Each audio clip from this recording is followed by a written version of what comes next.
Guys ये second part है और अगर आपने फर्स्ट पार्ट नहीं देखा है तो उसका लिंक आपको डिस्क्रिप्शन में मिल जाएगा। तो स्टोरी आगे बढ़ती है और हम कोजे को देखते हैं जो कि कहीं जा रहा होता है। फिर उसके पास वातारी आता है जो उससे कहता है, हे कल काउरी डिस्चार्ज हो रही है तो क्या तुम मेरे साथ चलोगे उसे पिक करने। कोजे इस चीज के लिए मना कर देता है क्योंकि वो कहता है कि उसकी वजह से ही वो लोग कंपटीशन हारे थे। पर वातारी उसे समझाता है ऐसा नहीं है, बल्कि काउरी ने तो तुम्हें खुद ही चुना था, इसमें तुम्हारी कोई गलती नहीं है। और वैसे भी उस दिन जो तुम दोनों ने परफॉर्म किया था मैं उसे कभी नहीं भूल सकता। फिर हम सुबाकी को देखते हैं जो कि अपनी फ्रेंड के साथ घर जा रही होती है जिसका नाम काशेवागी होता है। वो सुबाकी से पूछती है, आजकल तुम बहुत खोई खोई लगती हो, आखिर हुआ क्या है तुम्हारे साथ? कहीं तुम्हारे और कोजे के बीच तो कुछ नहीं हुआ? पर सुबाकी उसे कहती है ऐसा कुछ भी नहीं है। फिर वहाँ पर एक साइतो नाम का लड़का आता है जो कि सुबाकी की बेसबॉल टीम का कैप्टन हुआ करता था। फिर सुबाकी और साइतो साथ में घर जाते हैं। रास्ते में साइतो सुबाकी को अपनी फीलिंग्स के बारे में बता देता है। सीन शिफ्ट होता है और हम सुबाकी को देखते हैं जो कि पार्क में बैठी हुई थी और वो कहती है साइतो एक अच्छा लड़का है और स्कूल की सभी लड़कियां उसे पाने के सपने देखती हैं। सुबाकी भी साइतो को 2 साल पहले तक लाइक किया करती थी पर अब वो उसकी फीलिंग्स के बारे में जानकर खुश नहीं है।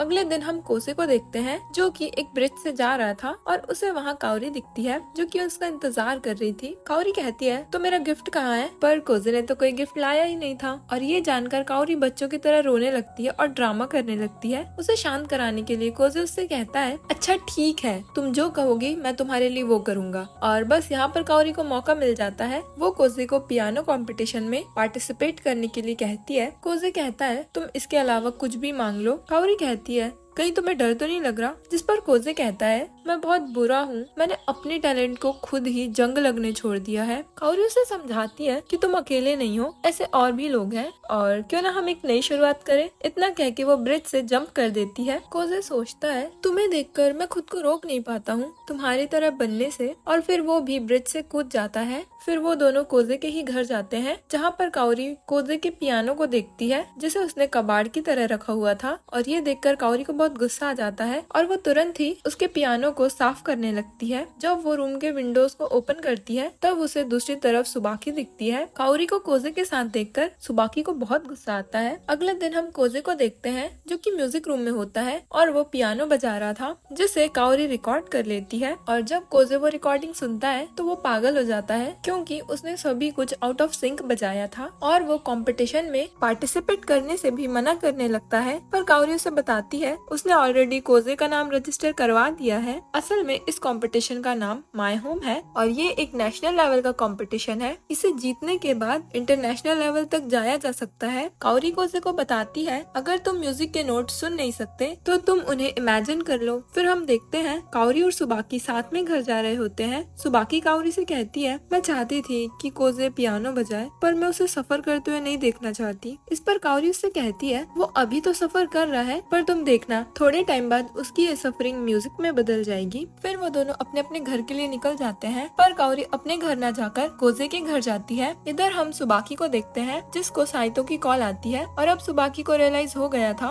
उसके और कोजे के बीच अब काउरी आ चुकी है, इसीलिए वो साइतो को डेट पर चलने के लिए पूछती है। इधर काउरी कोजे से कहती है मुझे पता है कोजे तुम मेरी वजह से सफर कर रहे हो, मैंने तुम्हें फोर्स किया ना पियानो बजाने के लिए। जिस पर कोजे रिप्लाई करता है उस दिन तुमने सिर्फ मेरे पियानो से धूल नहीं हटाई थी बल्कि मुझ में लगी धूल को भी हटाया था और मेरी सफरिंग तो उसी दिन खत्म हो गई थी जिस दिन मैंने तुम्हें पहली बार देखा था। उस दिन पहली बार मुझे ये दुनिया कलरफुल दिखी। अगले दिन हम देखते हैं स्कूल में स्पोर्ट्स टूर्नामेंट था, बेसबॉल का मैच था जिसमें सुबाकी बैटिंग कर रही थी और वो कोजे को देखकर काफी खुश हो जाती है। पर तभी कोजे के पास काउरी आ जाती है और इससे सुबाकी को बहुत बुरा लगता है और उससे पहली ही बॉल मिस हो जाती है। उसका पूरा मैच ही बेकार जाता है जिसकी वजह से उसकी टीम हार जाती है। शाम को सुबाकी कोजे से मिलती है और कोजे उसे अपनी पीठ पर बैठाकर घर लेकर जाता है क्योंकि सुबाकी के पैर में चोट आ गई थी। सुबाकी उससे पूछती है तुम्हें कैसे पता चला मुझे चोट आई है? जिस पर कोजे कहता है शायद तुम भूल रही हो हम बचपन के दोस्त हैं।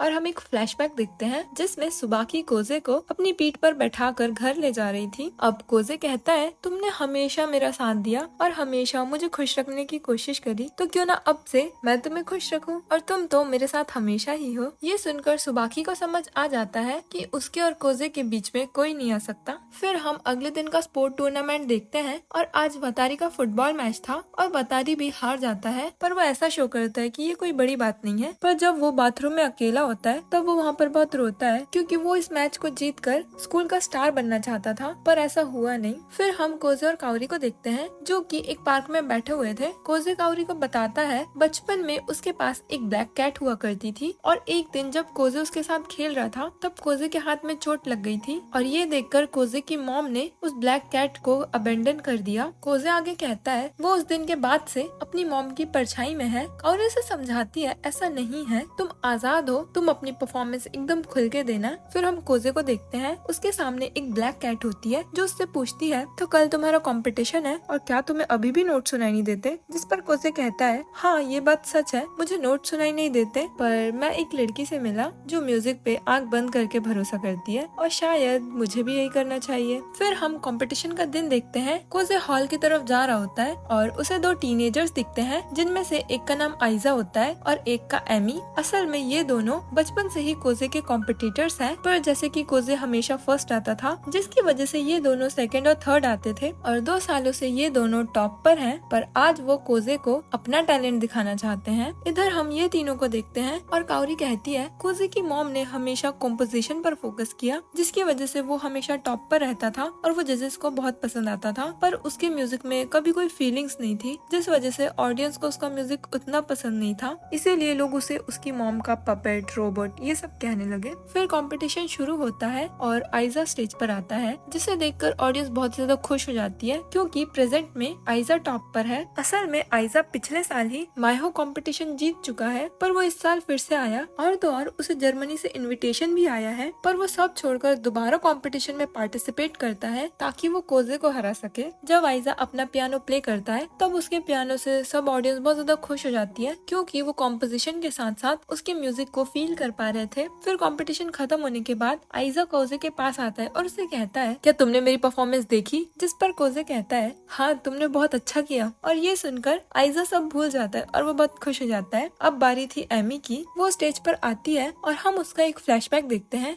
बचपन में वो एक बार पियानो कंपटीशन में थी और वो वहाँ बहुत बोर हो रही थी जिसकी वजह से उसे नींद भी आ रही थी, पर फिर एंट्री होती है कोजे की। कोजे का म्यूजिक एमी के दिल को छू जाता है और वो वहीं पर रोने लगती है और तभी से वो डिसाइड कर लेती है कि वो भी एक पियानिस्ट बनेगी। पर उस दिन के बाद से कोजे एक मशीन की तरह बन गया, वो बस म्यूजिक शीट को फॉलो किया करता था जिसमें कोई इमोशन, फीलिंग्स कुछ भी नहीं थी। फिर हम प्रेजेंट में आते हैं और एमी अपनी परफॉर्मेंस स्टार्ट करती है। उसका म्यूजिक बहुत ही ज्यादा अच्छा था। उसका परफॉर्मेंस देखकर वहाँ की ऑडियंस, जजेस सब शॉक्ड रह जाते हैं। असल में एमी यहाँ पर अपने म्यूजिक के थ्रू उसी कोजे को वापस बुलाना चाहती थी जिसे उसने पहली बार देखा था। एमी की परफॉर्मेंस से ऑडियंस बहुत ज्यादा खुश थी। फिर एमी कोजे के पास जाती है और उसकी टी शर्ट पकड़ लेती है और ये देखकर आइजा को लगता है आज एमी अपनी फीलिंग्स कन्फेस कर ही देगी, पर ऐसा होता नहीं है। वो उसे छोड़ देती है और कहती है मेरी म्यूजिक ने सब कह दिया है, मुझे कुछ कहने की जरूरत नहीं है। दूसरी तरफ हम काउरी को देखते हैं जो कि वॉशरूम जाती है ताकि वो मेडिसिन ले सके।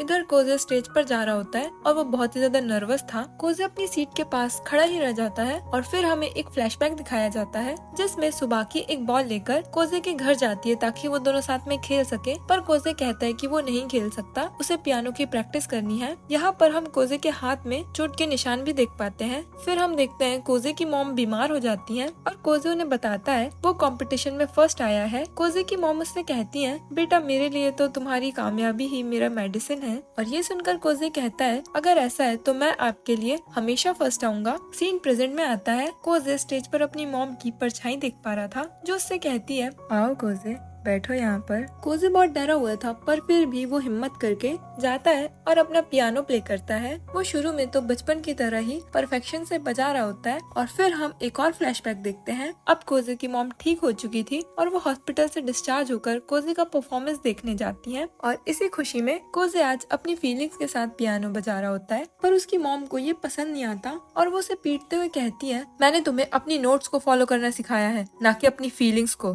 बेचारा कोजे अब तंग तंग आ चुका था, वो सारी नोट्स अपनी मॉम के मुंह में फेंक कर मारता है और कहता है, मैंने हमेशा आपकी बात मानी, इवन तब भी जब मैं अपने दोस्तों के साथ खेलना चाहता था। मैंने सब कुछ किया ताकि मैं आपको खुश रख सकूं, पर आप कभी खुश होती ही नहीं है। अब मुझसे और नहीं होगा, मैं तो चाहता हूँ आप मर जाओ। और बस इसके बाद कोजे की मॉम की डेथ हो जाती है। पर अभी कोजे का फाइनल कंपटीशन बाकी था और जब वो अपने फाइनल्स में परफॉर्म करता है तब वो उसी तरीके से प्ले करता है जैसे उसकी मॉम सिखाया करती थी, एकदम परफेक्शन से। और ये देखकर ऑडियंस बातें बनाती है, अभी थोड़े दिन पहले तो इसकी मॉम की डेथ हुई है और इसे अब भी कंपटीशन की पड़ी है। कोजे परफॉर्मेंस के दौरान उसी जगह पर नजर डालता है जहाँ उसकी मॉम अक्सर बैठा करती थी और वहाँ पर पहली बार कोजे को अपनी मॉम का घोस्ट नजर आता है। ये देखकर कोजे बहुत डर जाता है और उसे अपने ही नोट्स सुनाई देना बंद हो जाते हैं। उसकी मॉम उसके पास आकर कहती है, यही तो है तुम्हारी सजा, मुझे और मेरे सपनों को ठुकराने के लिए। फिर हम प्रेजेंट में आते हैं और कोजे की मॉम का घोस्ट कोजे के बाजू में ही था। कोजे को फिर से नोट सुनाई देना बंद हो जाते हैं। जजेस बात करने लगते हैं कि आखिर कब तक ये इतना गंदा पियानो बजाएगा, पर बेचारा कोजे यहाँ पर स्ट्रगल कर रहा होता है।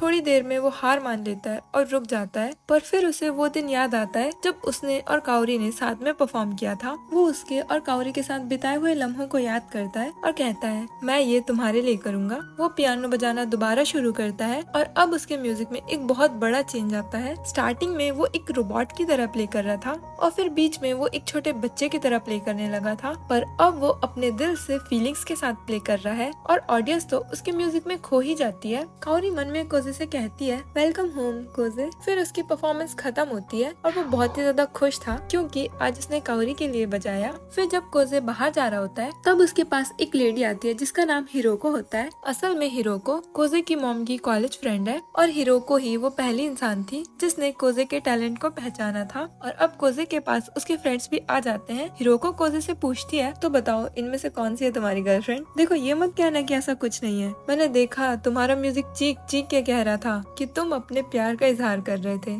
फिर हिरोको के चले जाने के बाद कोजे खुद से कहता है, क्या ये प्यार है? क्योंकि काओरी तो मेरे बेस्ट फ्रेंड को लाइक करती है और उसके लिए मैं तो बस एक दोस्त हूँ। फिर जब रिजल्ट आता है तो उसमें कोजे का नाम नहीं था क्योंकि वो बीच में ही रुक गया था और उसे डिस्क्वालीफाई कर दिया गया था। आइजा कोजे के पास आता है क्योंकि उसे कोजे से बहुत सारे सवाल करने थे कि कहाँ गया वो कोजे जिसे वो अपना आइडल मानता था, कॉम्पिटिटर मानता था। कोजे कहता है, मुझे रिजल्ट की कोई परवाह नहीं है, मुझे बस इतना पता है आज मैंने अपने पूरे दिल से पियानो बजाया। कोजे के जाने के बाद एमी आइजा से कहती है शायद उसे अब पियानो प्ले करने की एक वजह मिल गई है। फिर हम काओरी को देखते हैं जो कि अपने घर में थी और उसे एक लेटर आया हुआ था उसी कंपटीशन की तरफ से जिसे उसने कोजे के साथ परफॉर्म किया था। अगले दिन हिरोको कोजे के घर जाती है। वो देखती है कोजे जमीन पर ही सोया हुआ है और उसके हाथ में चोट के निशान है जिसका मतलब उसने रात भर प्रैक्टिस करी है। कोजे के उठने के बाद हिरोको कोजे से कहती है, मुझे लगा नहीं था कि तुम कभी दोबारा पियानो प्ले करोगे, पर किसने तुम्हें इतना मोटिवेट कर दिया? जिस पर कोजे कहता है, अप्रैल का महीना था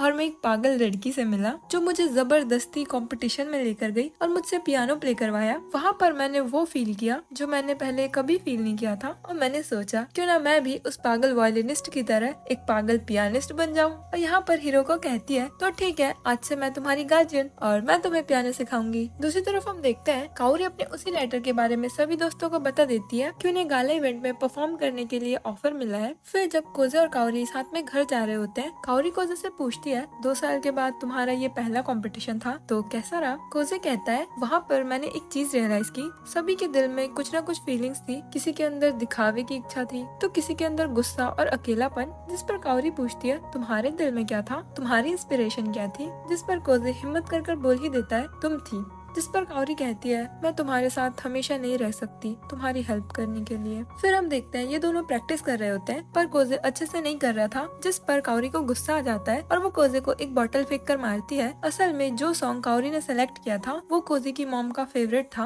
और उसकी मॉम अक्सर ये सॉन्ग बजाया करती थी और उसे ये सॉन्ग उसकी मॉम की याद दिलाता है। कोजे अपनी मॉम को याद कर रो रहा था पर तभी वहाँ हिरोको आ जाती है और वो कोजे को अच्छा फील करवाने के लिए एक फेस्टिवल में लेकर जाती है। कोजे हिरोको से पूछता है क्या उसकी मॉम ने उसे माफ कर दिया होगा उस दिन के बिहेवियर के लिए। हिरोको कहती है तुम्हारी मॉम ने तुम्हें माफ कर दिया होगा, वो तो खुश हुई होंगी अपने बेटे को एक पियानिस्ट के तौर पर स्टैंड लेते हुए देखकर। फिर वहाँ पर हिरोको की बेटी आ जाती है और कोजे उसी के साथ खेलने लगता है। हिरोको खुद से कहती है शायद मुझे कोजे के साथ इतना स्ट्रिक्ट नहीं रहना चाहिए, मुझे उसे प्यार से रखना चाहिए ताकि वो एक मैच्योर पियानिस्ट बन सके और अपनी मॉम को गुड बाय कह सके। असल में कोजे अब तक अपनी मॉम को भुला नहीं पाया है। उस दिन के बिहेवियर का उसके दिल में एक गिल्ट है। अगले सीन में हम देखते हैं ये सभी दोस्त अपने स्कूल में चुपके से फायरवर्क्स जला रहे थे, जहाँ पर वतारी और काओरी काफी ज्यादा एंजॉय कर रहे थे और उन्हें साथ में देखकर कोजे मन में कहता है ये दोनों साथ में कितने अच्छे लगते हैं। कोजे को काओरी की तरफ देखते हुए सुबाकी को जेलसी होती है और वो कोजे को पानी में धक्का दे देती है। कोजे पानी में डूबते हुए सोचता है ये बिल्कुल वैसा ही है जब उसे नोट सुनाई नहीं देते, पर फिर उसे हिरोको की एक बात याद आती है जिसमें वो कहती है शायद तुम्हारा नोट सुनाई ना देना तुम्हारे लिए एक श्राप नहीं बल्कि एक वरदान है, ताकि तुम अपने नोट्स को इमेजिन कर सको और अपने अकॉर्डिंग अपने दिल से प्ले कर सको। और थोड़ी ही देर में उसके दोस्त लोग उसे पुल से बाहर निकाल लेते हैं। फिर हम गाला इवेंट का दिन देखते हैं जहाँ पर कंपटीशन तो शुरू हो चुका था पर काओरी अब तक आई नहीं थी और कोजे इस चीज पे बहुत पैनिक करने लगता है। हिरोको स्टाफ से बात करती है कि वो कोजे और काओरी की परफॉर्मेंस को लास्ट में कर दे, पर वो ऐसा करने से मना कर देता है क्योंकि उसके हाथ में ये सब नहीं था। फिर वहाँ पर एक बच्चा आता है जिसका नाम माइक होता है और उसकी परफॉर्मेंस लास्ट में थी। हिरोको उससे रिक्वेस्ट करती है कि वो पहले चले जाए ताकि ये लोग काओरी का वेट कर सके, पर माइक ऐसा करने से मना कर देता है क्योंकि उसका कहना था क्योंकि लास्ट की परफॉर्मेंस सबसे स्पेशल होती है। माइक काओरी का नाम सुनते ही उसे बुरा भला बोलने लगता है मानो जैसे वो उसे हेट करता हो, पर कोजे उससे माफी मांगता है और कहता है देख लेना आज इस इवेंट में हम ही शाइन करेंगे।